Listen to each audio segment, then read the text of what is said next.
If there's anything we learned as kids, it's stop, drop, and roll, don't do drugs, and never mix electricity with water. But a certain stunning, slippery, serpentine creature didn't get the memo. If you go swimming with the electric eel, you might find the results to be shocking. But when you're a living battery, you just have to go where the current takes you here in life, death, and taxonomy.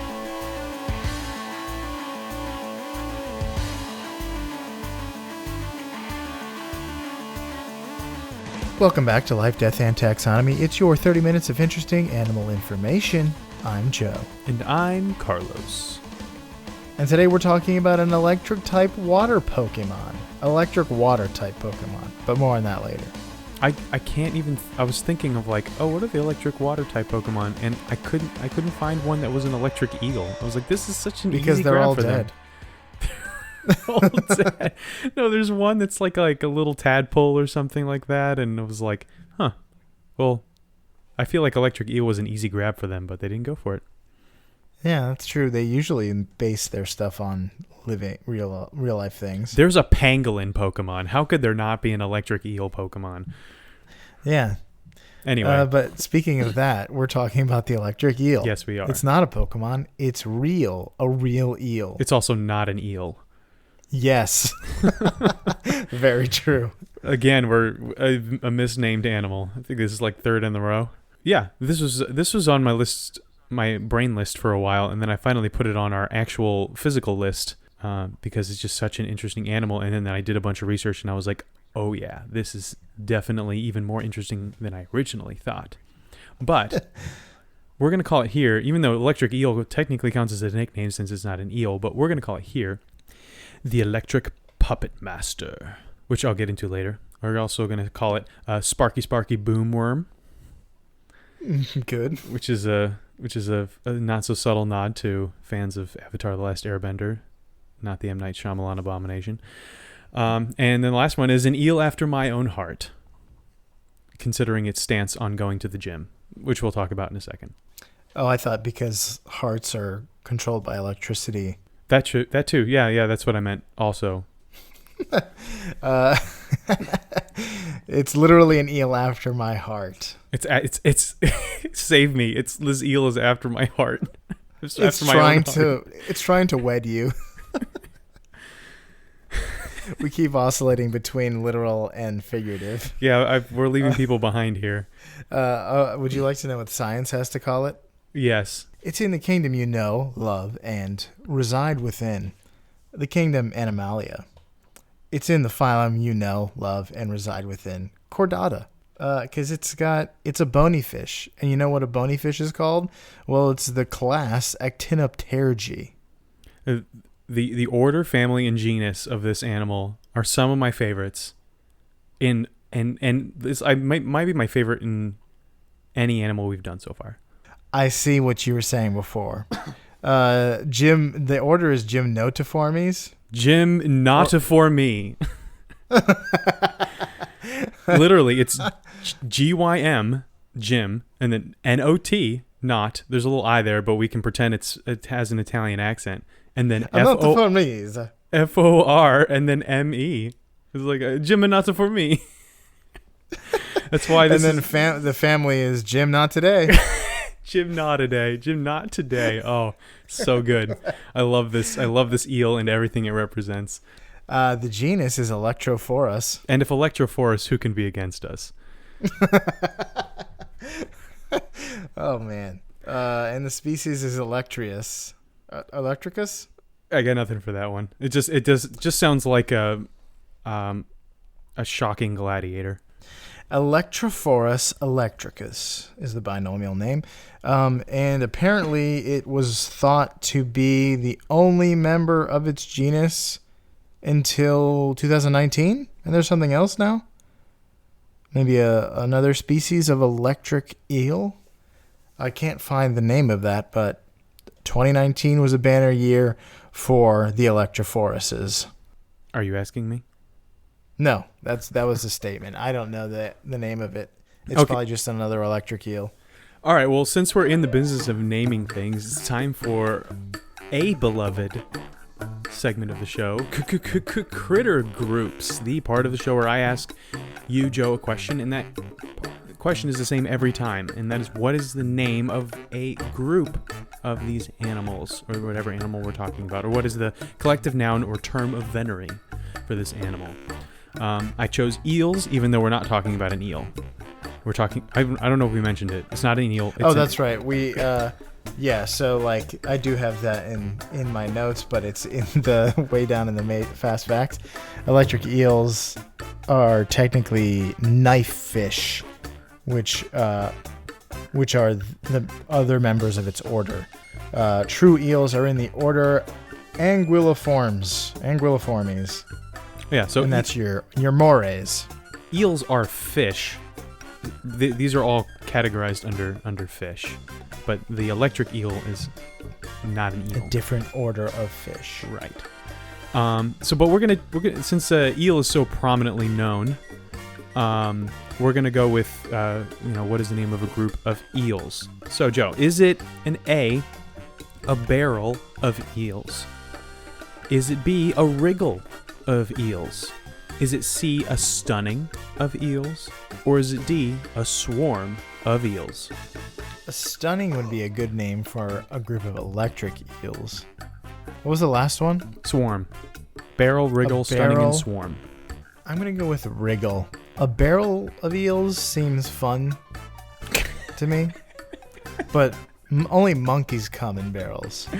So, and I guess fish do come in barrels, but you shoot them. Yeah, it's really easy to, actually, from what I understand. Although I feel like it might be easy to hit the fish, but the process of cleanup isn't easy because you're going to make the barrel leak unless you're using a BB gun. But I'm going with wriggle. I'm not confident in this one. Final answer? Yep. The answer was swarm. A swarm of eels. That's sure is lame. I mean, it just sounds like a Lovecraftian nightmare. A swarm of eels. It does. Like, even when fish are in quote-unquote swarms, they're called schools. So everything about this is incorrect. It's not incorrect. And by incorrect, I mean not intuitive. Of course, there are no rules in terms of venery, so literally anything can be correct that the official sources say.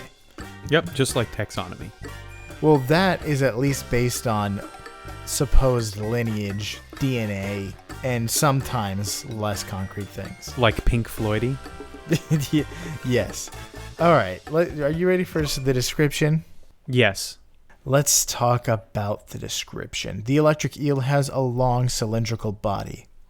Unlike the popular moray eel, which is a true eel, and has more of a fish shape, where it's like angular, that it comes to a point, like a peak.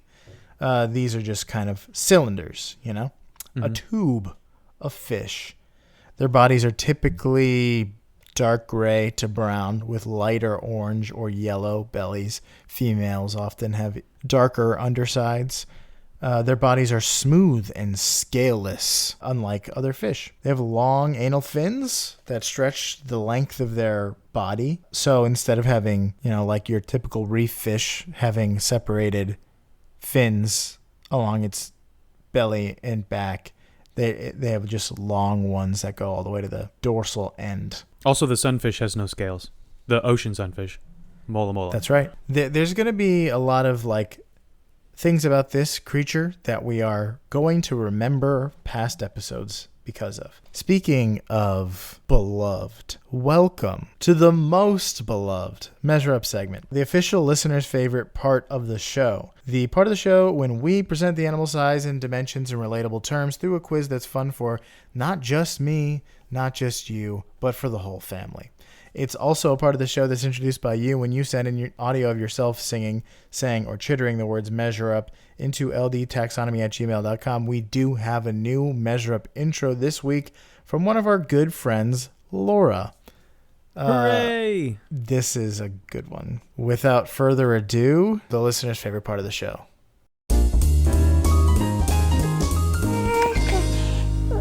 Laura, can you say, Measure Up? Measure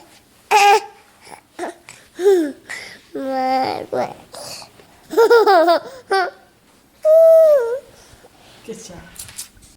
That was it. I heard it. It's because I assume that is like proper baby for measure up. the goal is to get the first two sounds correct, which is an M and then an E, and then the rest of it just kind of takes care of itself. I liked how like she tried twice, and after both times she was amused by her own performance. Yeah, words are funny. Babies know it. We should know it too. Thank you, Laura, for your submission. Thank you, Joy, for extracting it from her. Procuring it. Let's talk about length. They're 2 meters or 6 feet and 7 inches. How many eels go into the breath of Orinoco River at the height of the rainy season? Orinoco is a river in the Amazon where you might find an electric eel. Here's a hint. At the river's mouth, it branches off into a vast delta made up of hundreds of rivers that snake through swamps and forests. But you're just looking for the width, the breadth of the river during rainy season. So when it swells in the proper like actual river, not the like little delta rivers. At its how thick is it? At its widest, I suppose. Imagine it changes. It says gets up to, so I imagine this is on the upper end. Okay. Yes. This is a long fish. I didn't realize how long it was. It was 6.5 feet long. I was expecting something like 1.5 feet long, but no. This is a big boy. Mm-hmm. Big electric boy. Rivers can get really wide to the point where you can't even see the other side sometimes on the Nile. Yeah, especially during the rainy season. The river's deep, the river's wide, the river's water is alive. Are you referencing a Stephen Sink Curtis? Or swim, I'm diving in. Stephen Curtis Chapman song. Is that Stephen Curtis like Chapman? 1990, what? I want to say 7. Yes. Oh wow. That was a blast back to my days in the Kids Live Kids Church at Calvary. I had to learn that for like choir. Elementary choir. A typical choral arrangement. Yes, I do remember that. Okay. Now I can't stop thinking of that song. So this river, I'm going to say it's half a mile during the rainy season. And so that means it's about like 2,600 feet. And this guy is 6.5 feet long. So I'm going to say 400. 400 electric eels end to end can go from one side of the river to the other during the rainy season. Can make a bridge out of them. It would hurt. Okay. The correct answer is 11,000 eels. I have got to start guessing higher. I've guessed the river can get up to 22 kilometers or 14 miles wide. That's a chonky river. Sink or swim, I'm diving into there. No, I don't want to dive in. It's full of actually, electric it's eels. the Amazon, so for sure no. For absolutely sure no. Let's talk about weight. 20 kilograms or 44 pounds. Again, a chonky boy. How many eels go into the weight of the e-dumper? The what? It's not somebody who breaks up with your online girlfriend for you. It is the largest electric vehicle in the world. That would be an interesting business. Yeah, it would. It's like here's a hint. Your e-relationship I feel like it's consultancy. Easy. It's easy. It's easier to dump somebody you know from the internet than it is like in real life. It's also easy to dump someone on the internet on someone else's behalf. Exactly. Here's a hint. The e-dumper was converted from a diesel-consuming dump truck that can move 65 tons of mined rock. The e-dumper transports rock downhill and generates electricity through braking. Since the bulk of its work is downhill and it travels uphill empty, it often generates more energy than it loses. So are we doing a fully laden European swallow or... No, just the truck itself. Okay. 10 tons sounds like a big a big truck. Probably way underestimating again, but 10 it is because the math is easy. Because that means it's 20,000 pounds. Okay. So 454. Electric eels. Got it. Yeah. Final answer? 454. 450, whatever. Yes, final answer. Again, the correct answer is 2,000. Oh. 11,000, yeah. No, 2,045 eels. Man, The e-dumper weighs 45 tons. that is a heavy truck. Which is I'm just going to guess crazy 400 for because everything. 45 tons. It transports rocks that combined weigh more than it downhill. That's crazy. Oh, yeah, I mean, I figured that It can much. move 65 tons of mined rock, but it's only 45 pounds. That seems scary to me. But I guess it works. It's well built. Let's talk about some fast facts. They have two chambered swim bladders that's connected to their inner ear. The connecting bones are called the Weberian apparatus and enhance their hearing. Does that sound familiar to you? No. Wait. We've talked about it before. Can you guess what animal I can't remember which has animal a has good Weberian hearing. apparatus? Well, it is the Wells catfish. The Wells catfish has the Weberian apparatus. It also hunts by hearing because of this amplified hearing ability. The eels are buccal pumpers, Nice. which means they breathe by taking air into its highly vascularized cheeks. Does this sound familiar? Yes, this is the bullseye snakehead. I do remember this one. Yes. You remember the older one. Yes, this is the bullseye snakehead. They do the same thing. But what's crazy about the eels is that 80% of their oxygen is obtained through this method. And they must rise to the surface to breathe every 10 minutes, although they do have gills. But they like to buccal pump more. Or buccal pump, probably. I have no idea how that word is pronounced, and that's why I remembered it. But yeah, that's kind of insane that this fish with gills needs to go up to breathe air every 10 minutes. Yeah, I think with the snakehead, it was just like an option, but that's crazy that this needs to. Considering how well adapted this fish is, it's surprising that it needs to breathe actual air. That seems like it definitely didn't put enough points into the right skill tree. Yeah. Into the gills in the gill tree. The guilt. It put too many points into magic and not enough points into vitality or resistance. It's right? really good at Arcana, but it's terrible at adaptability regularly. I have some more facts after the major fact, if you don't talk about them. So surely this eel is not actually electric. That is just a name for something else it does. Not for nothing. It's called the electric eel. I mean, for nothing, it's called the eel. I don't know why, but it is. The electric part is the only accurate part of this animal's name, because it stands as one of the few animals that has bioelectrogenesis, which means being able to generate electricity in a way that affects its surroundings. We all kind of generate electricity.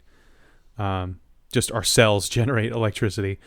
Our hearts generate electricity. Our hearts need it. Our muscles generate electricity. It's kind of just part of being alive for most organisms. But we can't weaponize it. But guess who can? Sparky Boomworm. Almost its entire body is made up of organs that produce electricity. 4/5 of its body are electric organs. So you have these three main ones. You have these, not three main ones, only three organs. The first organ is unceremoniously called the main organ. The second organ is called the hunter's organ. And the third is called the sax organ. Now that we know this, everyone brace yourself for physics. No. Okay. I'm ready. So we're going to talk about some physics. And I tried to put this in a way that I could understand, having not done the research already, because I knew very little about electricity beforehand. So we'll see how this goes. So the electric eel uses these three organs to generate one of two kinds of charges, a low voltage charge and a high voltage charge. Now, if you don't know about how electricity is measured, there are three main measurements: voltage, amps, and watts. Voltage is like the pressure in your faucet. It stands as resistance to the current of electricity. Amps measure the amount of electricity that's flowing through a given point in 1 second. So you can, if in the faucet analogy, you could use the water that's flowing through your faucet. If it's, let's say, a gallon an hour, that would be the amps. And the voltage would be the amount of pressure that's put on the water. And then watts are amps multiplied by the volts. So imagine you have a hose, and the hose is spewing water, and the amount of water that is coming out is the amps. And by putting your thumb over the end of the hose, that's like increasing the voltage because you're increasing the pressure. And what happens is that the power of the water, or the watts, the power, increases. So without having to increase the amount of water that came through your hose, you increase the power and speed that it came out. So if you wanted to wash a dead bug off your car with a hose, you would either need to have a lot of water coming through, which means more amps, or you would need to add resistance or pressure to the water you do have by putting your thumb over the opening, which is adding more volts. And the end result, either way, is that the water comes out with more power, and that's watts. So if like a taser has 10,000 volts and 1 amp, you multiply them and you get 10,000 watts. So you get a 10,000 watt shock. Which would absolutely murder anyone who got hit by that. But if it has 10,000 volts and like 0.01 amps, then suddenly you're getting hit with, a 10 watt shock. Or That's no, sorry, a 100 watt shock. So because you often see stuff measured in volts, so it's like this is a extremely high voltage taser, and it's like that's gonna level any attacker. That's great. It's like not necessarily. Right. So if usually the reality is that there's like it's 2 milliamps or something like that, and so you have to multiply those million volts that the taser puts out by 0.001, and then you get your answer for how much power you're going to be putting into your attacker. If it was just one, if it was like 1,000,000 volts and 1 amp, then you'd be multiplying 1,000,000 by 1, and you get 1,000,000 watts, and that's enough to level an army. So, it's just for marketing purposes. It's easy to say, oh, look, it's 1,000,000 volts. But anyway, so that's the difference between volts, amps, and watts. But Sparky can control the power of its electric shocks by just changing the voltage. So it usually puts out about 1 amp, no matter what, and it changes the voltage to change how powerful the shock is. So it regularly uses low voltage currents to sense the world around it. It actually uses electricity to see where it's going, because again, it's in the Amazon, and the Amazon is a murky river. It can't see very well. So it has to have other ways of detecting whether prey is near or whether it's about to hit a rock or something like that. But it uses the high voltage currents to attack and defend itself. So, like I said, its max output is 1 amp, but also its max voltage is 860 volts or 860 watts, because 1 times 860. So that's about the strength of a decent stun gun. So it'll definitely hurt you and give you a nasty, painful, and numbing shock, but it will also definitely kill most fish or other prey. And here's something for reference. If you get a static shock on your doorknob, that can sometimes get up to 20,000 volts. But the amps are low, so it's not like it's going to hurt you. So yeah, don't believe all the. I mean, you can believe all the voltage stuff, even though it's not regulated. I read somewhere that there's actually the laws of physics prevent voltage from getting past a certain point, but I didn't do that much research into that. The three organs, the main organ, the hunter organ, and the sax organ in the electric eel, they're lined with electrolytes. This is how they create electricity. When an eel is threatened or sees nearby prey, its brain signals to these organs to send a very specific chemical flowing through the organs. And that chemical is sodium, because sodium is an ion, meaning that it either has a positive or negative charge. Sodium happens to be a positively charged ion. So when it flows through these organs that are lined with electrolytes, the electrolytes change their polarity. So they go from being from facing one direction to the other. It's only temporary, but it's enough to generate an electric field of dreams. But not so sweet dreams for the prey or for the handler that's picking them up. And Sparky can actually use this produced current to control the nervous systems of their prey, which they can use to prevent them from escaping or forcing them to move out in the open to be eaten. What? In an article I read called, here's the name of the article, quote, "Electric eels concentrate their electric field to induce involuntary fatigue in struggling prey," end quote. That's the name of the article. Again, love these real on the nose, no creativity, biological. Science is not time for creativity. That's absolutely right. I love just There's knowing facts to be learned. I love knowing exactly what I'm about to read. Truly, that's not. Well, I'm not being sarcastic. It was great. I was like, click on this for sure. So they found that electric eels trap prey between their positive and negative poles. So the electric eel is this big long tube. So it can create this semicircle around its prey and have one end producing one, like a positive charge, and another end producing a negative charge. And using repeated 1 millisecond long high voltage volleys, they can force the prey, the fish, or it also eats crayfish and stuff like that, but fish, it can force its muscles to contract and relax constantly every millisecond, and it forces them to become fatigued. And it's like a seizure. Yeah, well, yeah. I mean, if you've ever seen anyone get shocked, like their muscles contract. Yeah. But imagine if you were like shocking and then stopping, shocking and then stopping, shocking and then stopping, once every 2 milliseconds for 1 millisecond each. So for every 3 milliseconds, there's one electric shock, and so your muscles are going to contract and relax, hundreds of times in a second, and immediately fatigue.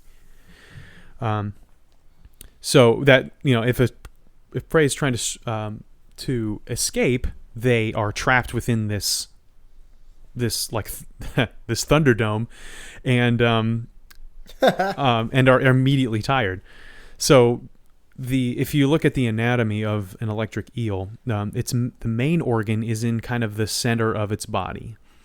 The hunter's organ is kind of this line that extends along its belly, and then the sax organ takes up most of the tail.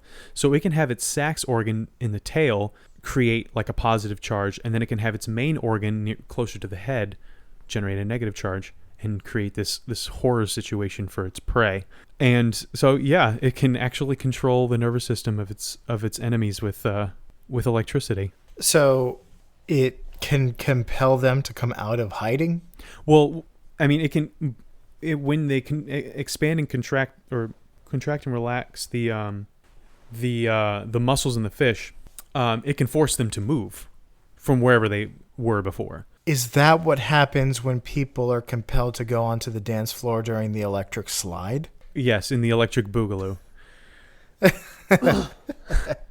Yeah, that's actually it's actually a really sad situation at every one of these weddings in the 80s and 90s. Because people are involuntarily being forced onto the dance floor, coming out of hiding to go to the dance floor. That's absolutely right.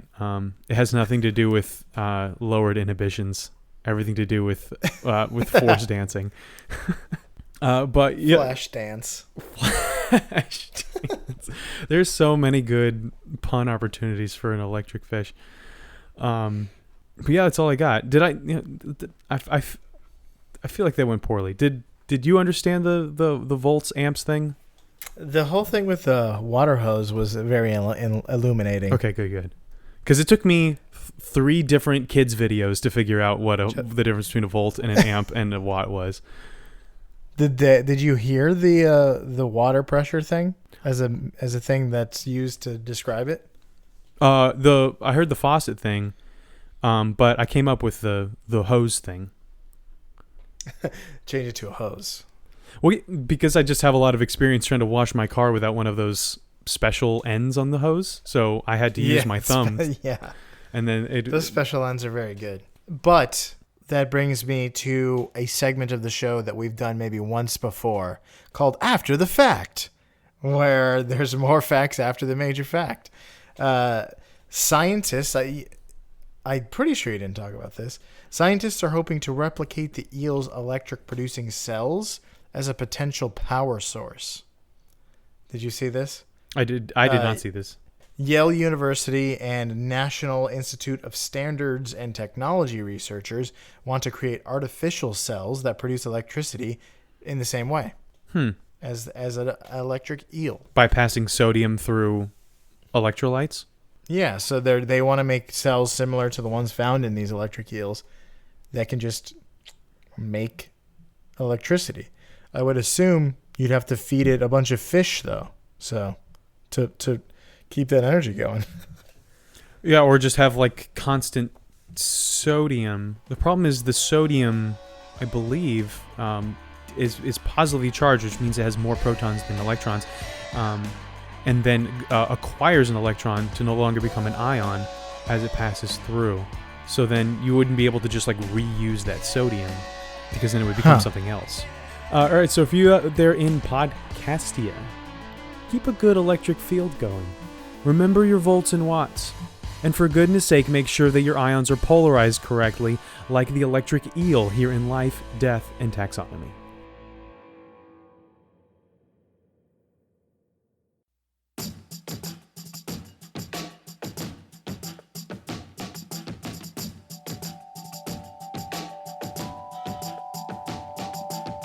Hey everyone, Carlos here. I don't want to get all zappy about this, but we really appreciate you getting amped up about our show and sparking creativity in all our hearts. However, we're shockingly low on Measure Up intros. If this current trend keeps up, we'll have to resort to having weird animal cries open the segment, and that's no way to conduct our show. So we charge you to bolt to your phones and say, sing, or crackle the words Measure Up before wiring it over to ldtaxonomy@gmail.com. You'll be rewarded with a somewhat stunning surge of thunderous applause. Okay, that's all the electricity puns I have. So thanks for listening, and we'll see you next week.